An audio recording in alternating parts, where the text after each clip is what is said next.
Thank you. It's a pleasure to be here. And I would just like to get a quick show of hands. How many of you are familiar with CTA? I can't see the response. Maybe at least half. Okay, great. So here's an example of a CTA, by the way. This is a 48-year-old female who presented with shortness of breath and some chest pain. She had a normal stress echo, and on the CTA, she had a calcium score of 0. Well, we no longer pay attention to stress echo results, whether they're normal or abnormal, for reasons that I'll show you. So the patient, because of the suspicion, had a CTA. And here we have a subtotal occlusion in the proximal to mid-LAD. And the patient went to the cath lab, and here is the subtotal occlusion. Looks exactly the same. Here's another example. This is a 65-year-old male with typical angina, and the patient had a nuclear stress test. And it was totally normal at a heart rate of 155 and a blood pressure of 185. And here's the CTA. This is the proximal LAD, critical stenosis. Here's the cath, LAD critical stenosis. Here's the diagonal lesion. And here's the diagonal lesion right over here on the cath. Here's the circumflex disease, and here's the circumflex disease there. So we see this all the time, really, which is good for CTA, not so good for non-invasive functional imaging like nuclear cardiology and stress echocardiography, which is why CTA has really, in an astonishingly short period of time, become a fairly well-accepted modality. It's great for bypass grafts as well. 56-year-old male with chest pain, post-bypass surgery. And here on the CTA, we see this is the lima, normal up until here. Distal to that, it's atretic. And here's the distal vessel. And here is the cath, showing the atretic lima right over here. In the same patient, on the CTA, there's a severe stenosis in the mid-portion of the graft to the right coronary artery. And here on the cath, it shows exactly the same thing. Here's the proximal LAD disease for which the lima was placed, and here it is on the cath. So these are really quite beautiful pictures of what we get with CTA, and you may think, like any other presenter, I always show the best images. Well, I'm not going to show you lousy images, and sometimes the studies are less than ideal, but this is this kind of information we get on a routine basis. And it sort of makes sense to do a CTA, doesn't it? Because the purpose of a stress test is to determine whether or not there is a significant narrowing in an artery. Well, doesn't it make sense to go directly to the artery, take the pictures of it, and see if there's a significant narrowing? We'll get to the functional aspect of this in a little while. And why has this become a critical issue? This is the National Cardiovascular Data Registry of over 600,000 patients who went to elective cardiac catheterization. It turns out that almost 60% of them had less than a 50% stenosis at the time of cath, which is an incredible waste of time for the hospital, endangers the patient potentially, for the physician. It would be really nice to reduce the 60% figure. Now, almost 2/3 of them had non-invasive testing. So how did they do in those who had non-invasive testing? Those following a positive stress test, only 45% had significant disease. Positive stress echo, 44%. Nuclear test, 44%. MR, 45%. And those following CTA, 70% had obstructive disease. So when you see something like this, you immediately think, aha, CTA is going to be the ideal tool to triage for the cath lab. In addition to its accuracy, here's another study, a fairly recent study, which was almost 400 patients in a high-risk population. 60% prevalence of disease, probability of coronary disease based upon clinical issues, 52% intermediate and 46% high. So look at the sensitivity of CTA, 92%, the sensitivity of nuclear testing, 62%. Specificity, still better for CTA than nuclear. But look at this. The negative predictive value of a CTA was 87%, meaning there's only a 13% chance that you miss something. Of a nuclear test, the negative predictive value is only 55%, meaning it's like a flip of the coin. Whether or not you did the nuclear test, you're going to miss almost half of the patients if you rely on nuclear testing to get the patients into the cath lab. So accuracy is only one part of it. Prognosis is another part of it. After the patient does a test, what can you tell them about their prognosis? Well, after a nuclear stress test, if it's normal, there is a 0.6% annual event rate, okay, which is over 10 years, a 6% annual event rate. Following stress echocardiography, it's a little bit worse. Following a CTA, if it's normal, there's only a 0.17% annual event rate. So it has better prognostic value. The other critical thing is this column right over here for non-obstructive disease. Are we interested in non-obstructive disease? Well, in the cath lab, not at all. But if a patient has less than a 50% stenosis, is that patient at higher risk than the patient has normal coronary arteries? And the answer is very clearly yes. Here it's almost 10 times the risk for an event if you have non-obstructive disease compared to normal coronary disease. Does a stress test tell you about non-obstructive disease? Absolutely not. You can only get that information non-invasively from a CTA. And here, this is 5 years of follow-up. Remember, CTA hasn't been around that long, so 5 years is a moderately long time for this modality. Normal, 0.2% annual event rate. Non-obstructive, 0.7%, about almost 4 times. Obstructive disease, 1.2%.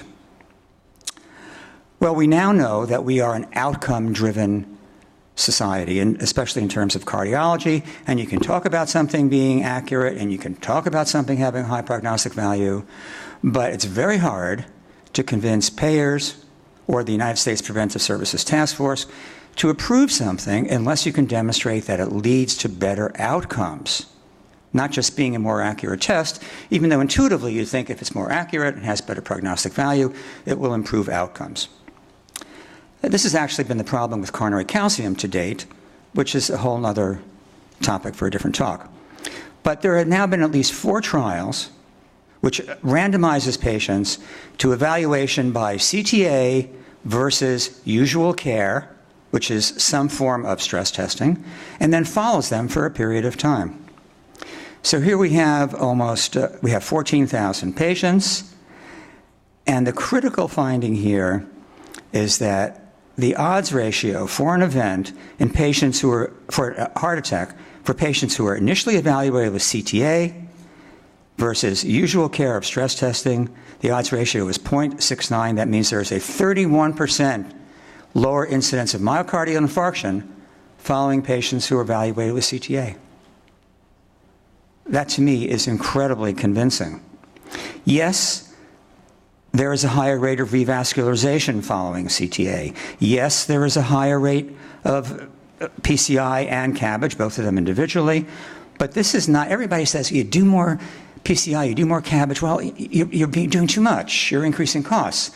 But you're doing it appropriately. That is the point, and that's why it reduces heart attacks by 31%. Just because you're increasing volume in the cath lab, in the PCI and volume in surgery, it doesn't mean it's a wrong thing to do, which is some people's reflex now. You're doing too much, you're increasing costs. This is appropriate use of revascularization guided by CTA. This is a remarkable study in the Danish National Registry, 3.6-year follow-up of almost 100,000 patients evaluated by functional testing versus CTA. And you see the same thing here. Myocardial infarction was dramatically reduced in the CTA evaluated group, this time by 29%. Yes, there was a higher rate of cath, a higher rate of PCI, but there was also better adherence to statins, following CTA, better adherence to aspirin. So it's not just guiding invasively, but it improves the medical management of these patients. And that may be why, that may contribute to the lower event rate, not just the revascularization that follows. We also, with CTA, are able to identify high-risk plaque, which has really assumed a much greater importance in cardiology now. So this is a woman who's a patient of mine, exertional chest pain and shortness of breath. She had a high heart rate and blood pressure on her stress echo, which turned out to be totally normal. And here you see a 50 to 70% proximal stenosis in the LAD, but we also see this hypodense area here. And if you look at it, this is a huge lipid pool, which is a very high-risk feature. In addition, this extends outside the normal border, so there's positive remodeling. And this is the hallmark of high-risk plaque. This is low attenuation plaque, which is fat. It's the equivalent of a necrotic core on OCT, and positive remodeling, an increase in the size of the vessel. Does this influence our decision-making? There's no guideline for it to do so, but this explains why in the cath lab you see this all the time. Patient has 40% stenosis. And you'd think, no way is this patient going to have a positive invasive FFR, but you do the FFR and you find it's 0.7. Why? It's because the high-risk plaque, particularly the lipid component, modifies the endovascular response and gives you ischemia in the setting of a stenosis that you would ordinarily think would not produce ischemia. So this is in the process of transforming our practice of cardiology as well, the ability to do non-invasively what you could only do with IVUS or OCT. So again, a remarkable advance. Well, I presented a very rosy picture, have I not? And so where is it in guidelines? And we'll talk a little bit about that. But here in England, at the National Institute for Health and Care Excellence, otherwise known as NICE, and this organization determines the care in the National Health Service there. It tells the doctors who work for the government, provide almost all the care in the country, here's how you have to practice cardiology. And they had guidelines for the evaluation of chest pain of recent onset. This is 2010. Okay, so here they say, if the estimated pretest likelihood of disease is 61 to 90%, offer cath. If it's 30 to 60%, offer functional testing, stress testing. If it's 10 to 29%, offer a CT calcium score. So they had a huge reliance on pretest likelihood. How do you determine pretest likelihood? It's the characteristics of the pain, it's the age of the patient, it's their risk factors. We know now from recent trials that pretest likelihood is basically worthless. There have been a number of studies in which the pretest likelihood of obstructive disease was in the 50% range. When they followed these patients, it turned out to be more like 12%, which made the studies relatively poor because they just didn't have enough events, because the patients didn't have enough disease. Well, in 2016, after seeing a lot of the data, not including some of the more recent ones even, they changed and they said, the test of choice is a CTA. Period. Before any form of stress testing, you do a CTA in the stable patient who comes in for evaluation of coronary disease. This is a patient who does not have established disease yet, and I think it should extend to that as well. But this is a remarkable change in the paradigm for evaluating patients. Now, you would think one of the implications of this would be to raise the hackles of everybody who's doing non-invasive functional imaging, stress testing people, echo people, nuclear people.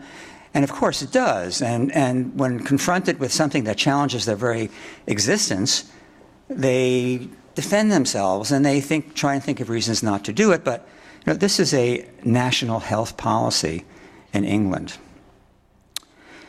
So if we compare CTA and stress testing, accuracy, CTA is better than stress echo and nuclear. It's better prognostically.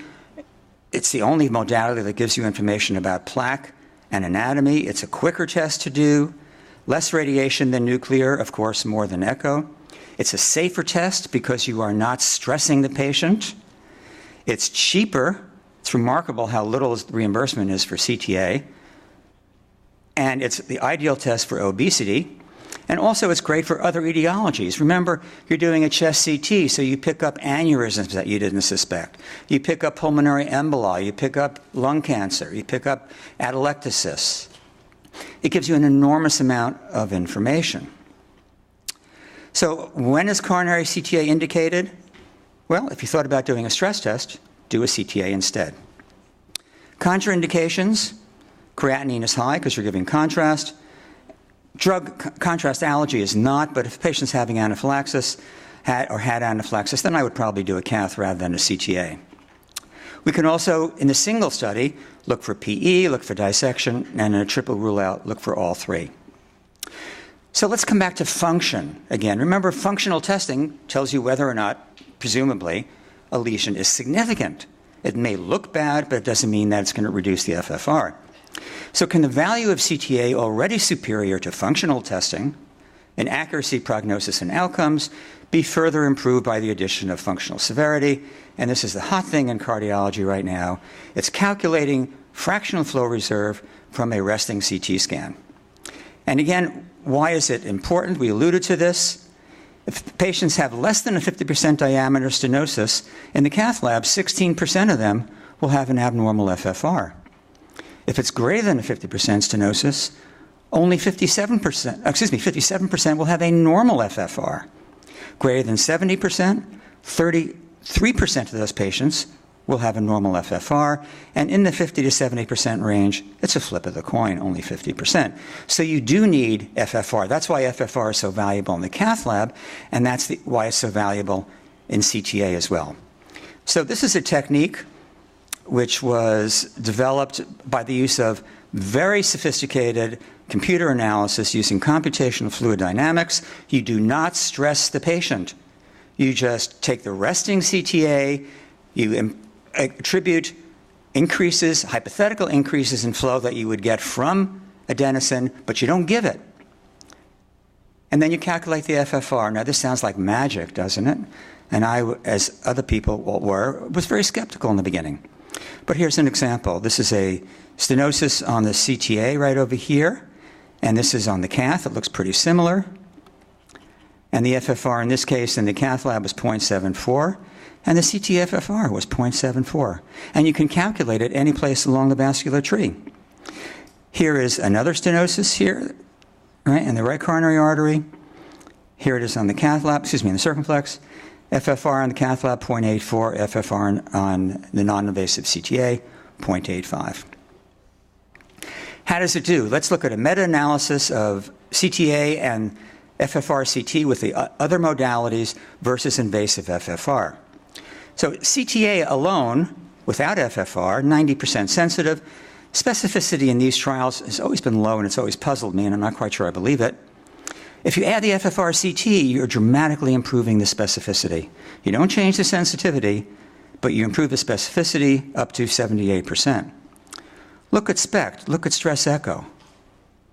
Look at invasive cath. Invasive cath is pretty terrible. Not a good correlation between percent diameter stenosis and FFR. MR seems to be the best of the non-invasive modalities with 90% sensitivity and specificity, but it's very expensive and it's not widely disseminated. And for vessels, it's exactly the same thing. CTA is enhanced in the specificity by adding the Ffr Ct. So it's a new technique. Has it penetrated the community? To some degree. Here's a platform study, 584 patients with new chest pain. And in those patients in whom the non-invasive workup and the clinical workup said, I'm sending that patient to the cath lab. And then they did FFR, though, Ffr Ct, what happens? On the cath, normal coronaries, no obstructive disease, was only found in 12% versus 73% who went to the cath lab without the Ffr Ct. Invasive cath was canceled in 61% of the patients who had non-ischemic findings on the CT-FFR. Here's another study of 918 patients. 56% had the same treatment after the Ffr Ct, but 44% were changed by the Ffr Ct, going from medical to PCI or CABG, from PCI to medical or CABG, and additional testing was done in a fair number of these patients as well. So it can have clinical impact. And is it safe to defer treatment on those patients who have a normal Ffr Ct? Well, in this study of over 1,300 patients, no events occurred in the first year after patients who were deferred on the basis of a normal Ffr Ct. So we can now add function to this comparison, and compared to functional testing, it is clearly better as well. So this is the diagnostic algorithm of the future. You start with a CTA. If it's greater than 90% stenosis, cath lab. If it's less than 30% stenosis, medical treatment. Intermediate, you do the CT-FFR. If it's normal or greater than 0.84, you go to medical treatment. If it's less than 0.75, you go to the cath lab. Intermediate zone, some people would restrict this to 0.75 to 0.80. Then you can do a cath and get an invasive FFR for confirmation, and then revascularize depending upon the result of the invasive FFR. Last slide, the Syntax 3 Revolution trial. It really is revolutionary. Just presented last month. 2 heart teams presented procedural plans for 223 patients over 18 months based on either CTA plus Ffr Ct or conventional ICA. The endpoint was recommend. I'm not going to get cut off here at 1 minute, am I? Okay. Recommendation for bypass surgery versus PCI after deciding which vessels required revascularization and how many grafts or stents would be required. So what was the agreement? The treatment decisions matched in 93% of the patients. So you could have come to the same decision without doing the cath, just on the basis of CTA and Ffr Ct. And finally, and this is gutsy, right? The next phase, first in-man trial, requiring surgeons to treat 100 patients based on CTA plus Ffr Ct alone without doing a cath. So they're going to do the CTA, decide surgery is appropriate with this Ffr Ct, send the patient to bypass surgery. Who would have thunk that this would happen? Quite amazing. And this comment of the lead author, in the next 5 to 10 years, with its increasing accuracy, I think we're going to see the new generation of CT scans replacing cath. For interventional cardiologists, this is a bonus, allowing them to have the image before bringing the patient to the cath lab and being able to make a decision concerning whether it is single or multi-vessel disease. Clearly one-vessel disease, no reason to consider surgery.